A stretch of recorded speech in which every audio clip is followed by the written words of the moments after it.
Today we have a wonderful guest. We have a wonderful guest from an organisation that is very close to our hearts, something we're tangentially involved with, and that is Big Group Hug. Welcoming Angela Wood today. Have we got her on the cans?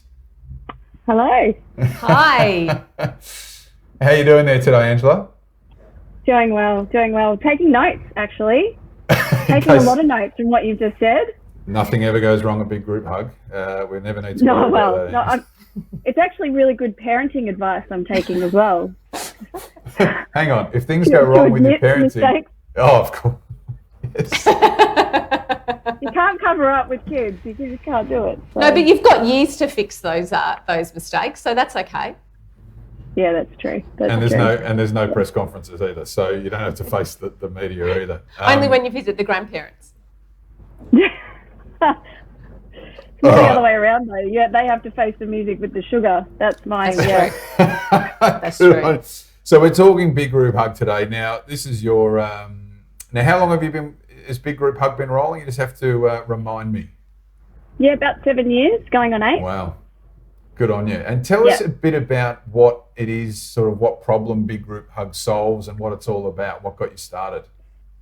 Yeah, so globally, so the kind of issue that we tackle is childhood poverty and, disparity and opportunity for children in the early years. So we work with community, so everyday people, and with community agencies. So we accept donations of pre-loved goods from average everyday people. We take them to our warehouse and we clean, we sort, we fold, we fix, we package up and then send those goods out to families through social service agencies, hospitals, maternal child health, and that goes out to vulnerable families in any kind of stage of vulnerability. It may be that you're having a tough month, it might just be that you're having, intergenerational poverty and can't get out of that. We give goods, without any judgment. So you just need to ask for help, as you guys have recommended doing. And that's one of our things, is we encourage help seeking, because as you say, nothing really bad can come from asking for help, and we do all need help. So so that's what we do. And it started with me being both, I'm going to say angry and pig-headed in equal measure, I think. So I saw a few things happening that sort of didn't sit well with me, reading articles about families sleeping on the floor with nothing for their children to come out with, and people throwing things away on hard rubbish and thinking, oh, someone needs that, and sort of just putting that all together. So then I opened my house to donations, and turns out people are very generous.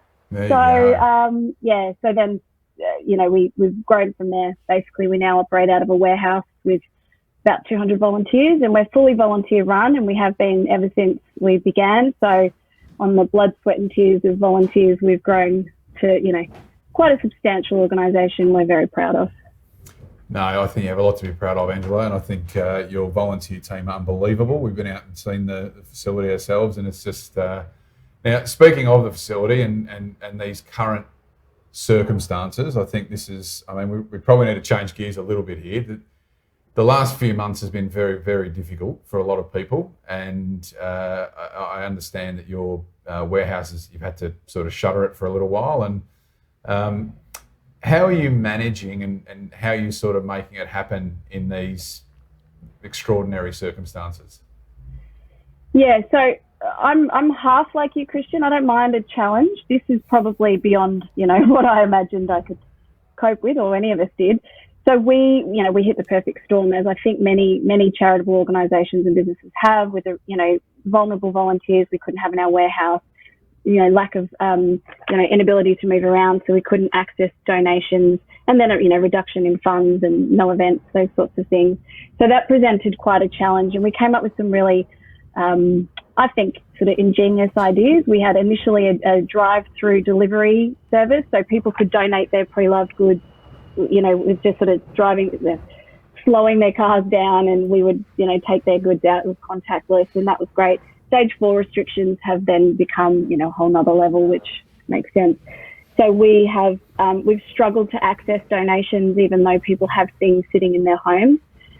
We've got some really dedicated volunteers, and because we're classed as an essential service, we have been able to continue a little, but we've only been able to really focus on those emergency cases, and we've almost fully run out of some stock. We've not been able to provide cots and car seats and the big things that we can't get. So, but then we've reached out to organisations who've just responded phenomenally, and I've started emails with, I can't believe I'm even asking you this. I know you must be going through so much, but can you help? And the response has been, it's just been extraordinary, really. People that we've been, really have helped us all along have then dug even deeper to help more. And our volunteers, that they're just genius, like they're taking bed sheets and turning them into toy bags, and we can't throw anything out because they're just repurposing things. I'll get photos of dolls with their hair being washed and blow dried because, wow, that's just the genius of people in their homes. Yeah, phenomenal. Makes me quite emotional. Angela, tell us, as hard as it is, we'd be really interested to know what has changed in terms of the request for help over the last 3 to 6 months. Have you seen a change? Is it getting worse? Laura, I liken it to a bit of a pressure cooker. So, and as we've gone through the stages, as you said, it's all sort of building up. Family violence is sort of the leading cause of homelessness among women. So we've been getting, so that's part of that pressure cooker that is going to explode. I have no doubt, in terms of women and children being sort of, fleeing.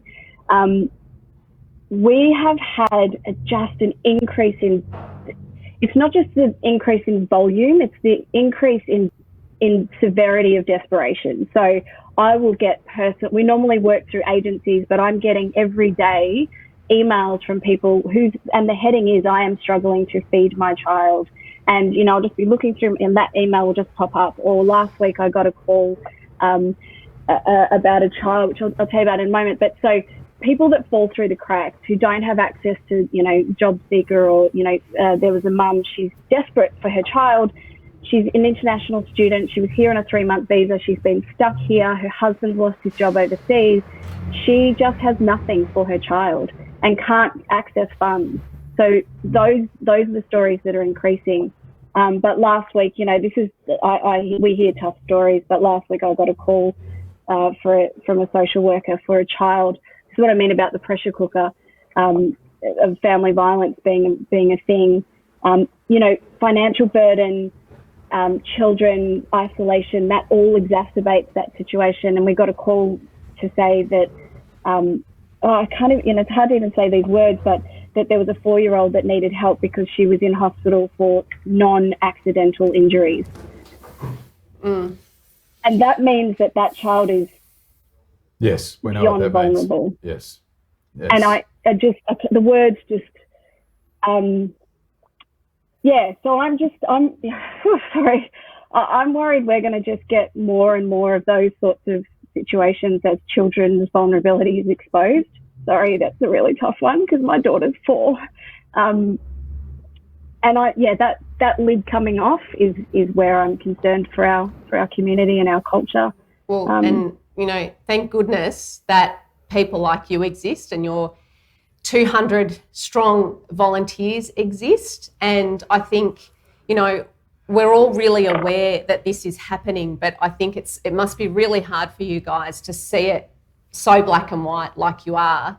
And I understand that now what you're starting to see is, because we're not getting the donations, we can't have them dropped off. Maybe people who've been able to give money in the past have not got the funds available. And I know that I've spoken to your team this week, and underwear buckets and sock buckets are literally empty. And I think, a lot of us Aussies, we don't realise that there are mums and dads that need to find just undies and socks for their kids, because as we know, they grow. It's not like an adult. If you've got your wardrobe, even if you can't upgrade, you're okay. Kids grow and they need their new winter jacket and whatever. So tell us a bit about how you've been seeing the giving change as well. You said that, you've been sending these emails and saying, I can't believe I'm asking, but can you help? What is the response you're getting, and what struggles are you having given what's going on? So the human spirit is beyond, it's phenomenal. And I've seen that played out so much. Early on, we ran out of nappies, and when I started Big Group Hug, I was hearing stories of children having nappies taken off them, cleaned, and then put back on. So, and that burned in me, and something I just couldn't put up with. And I've had that same thought and feeling that that's what's going on now. So that was a big thing. And I reached out to the Nappy Collective, and immediately the next day they sent us $5,000 worth of nappies, which is just extraordinary. That was just an email to the CEO, so that was phenomenal. We've had really great supporters who stuck with us, and they mean the world to us, from the beginning, and they're the ones that I've almost felt bad leaning on, but again, have proactively contacted me. Bendigo Bank, for example, we would not have a shelf in our warehouse without them, and we couldn't access a big pool of funds because we're not big enough, but our local, the Ivanhoe and Heidelberg Community Bank said, just tell us what you need. Just tell us what you need. Whittlesea Council, and it's hard because you have this, unfortunately, natural skepticism that government may not respond when you really need them. But they did not only respond, but they were proactively asking us how they could help. And then they immediately gave us $25,000 to fill some of the stock we couldn't get. They've come back to us time again and said we've got a little bit more money, and they've stretched themselves thin as well.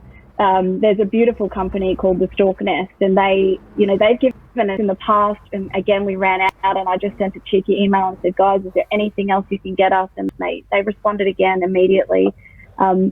Individuals who've been posting things to us in the mail, the Commonwealth Bank, gave us $10,000 to provide prams, and the Honda Foundation have given us $10,000 to because of our environmental concerns, we try to actually minimise any landfill. So we've created a hiring system for baby capsules, funded that. So that that's phenomenal. Our volunteers, the ingenuity of our volunteers has been extraordinary. Like I said, they've been making things out of things because we've run out of toys. Bunnings, we just keep going back to Bunnings and saying, they've just given us, the things that we need to build our warehouse capacity. So I could just go on because we are so blessed. And so even though it's a big struggle, and it really is a daily struggle at the moment, and the heartbreaking feeling that you can't get a child what they need when you know that there are things sitting there, that's kind of crushing. But equally, we've had such a brilliant rallying response. And like I said, I have had to ask for help, but I've also just had offers. We've been offered, how can we help? What can we do?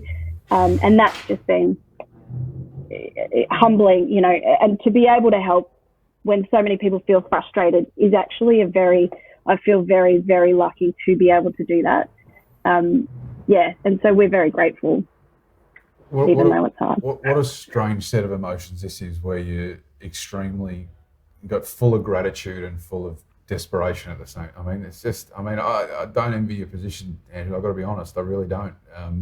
Even just this little 15-minute chat is bloody devastating. And but like you said, I think we forget sometimes, and we underestimate the power of community. And like you said, you put the feelers out and you're asking businesses, and some of the businesses that you're asking for help, might be having their own struggles, but they're digging in and going, well, you know what, we can help others. And I think that's really, I love that about our community spirit. And I think that's why your organisation is so impactful for a lot of people who want to give and work with you, because there's just such a direct, tangible help and aid that you give. Mm-hmm. We are talking about a pram, a change table, nappies, just the most basic of things. And so, you're here, you've got the platform. Tell us, what is it you need? What can people do to help the young people and the mums and dads that Big Group Hug work with? Angela, you have 1 minute. Oh, so the good thing is that everyone can help. Doesn't matter if you're a business, doesn't matter if you're a person, doesn't matter if you're a school kid, there's something you can do. So if you're a business and you've got goods that you think we could use, certainly reaching out that way and offering those. Funds, we are fully volunteer and completely unfunded. We have a massive rent bill. We have, no paid staff, but we have to pay the bills. Fully tax deductible, yay.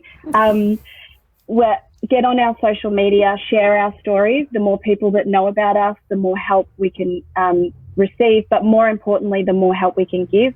So we encourage more people to ask for help. That's really important. Think about volunteering. The skills that you have will be so valuable to us. You can do an hour, you can commit your whole life, like, some of us. But yeah, and being excellent to each other. Reaching out to the people in your street and saying, do you need help? Because I would rather have an empty warehouse and people be passing things on to their friends and families than anything else. That if we didn't exist because everybody was reaching out, then I would be happy. But also, tax deductible donations would also make me happy. That's a very, very good. And sending goods in, mailing them to us. Okay. No, good on you. We will take some of this information and get it out there through our channels, and you can kick it around to your very, very, very loving social media networks as well. Angela Wood, thank you so much for coming on. Thank you for everything you're doing. You are amazing. And you and your team. You have just the most unbelievable group of human beings there. We love what you're doing. We're going to be here doing as much as we can to help you as well. Thank you for coming on today, and good luck for the next sort of run to Christmas. Appreciate it, guys. You are awesome. Thank you. Thank you. And stay safe, everyone. Stay safe, everyone. You know what we were talking yesterday was Are You OK Day? Yes. I think there's a lot of Victorians that aren't okay for lots of different reasons. But whether you are okay or you're not okay, if you're reaching out and you're either asking for help or giving help, that's a good place to start, in my view. I totally agree. Big Group Hug, check them out. They, like we've talked about before, they're very, very direct. It's very tangible. You can see exactly where your investment or your donation goes. We give our full endorsement to how they go about it. And, even if you're running a business, this could be something that you rally your troops while they're at home to feel like they're doing something useful while in lockdown to help others. I'm getting sweet whispers from super producer Rick to say we're done. So thank you very much, Laura Racky. Thank you, Angela, for coming on. Big Group Hug. Have a lovely week, everyone, and we will see you again next week.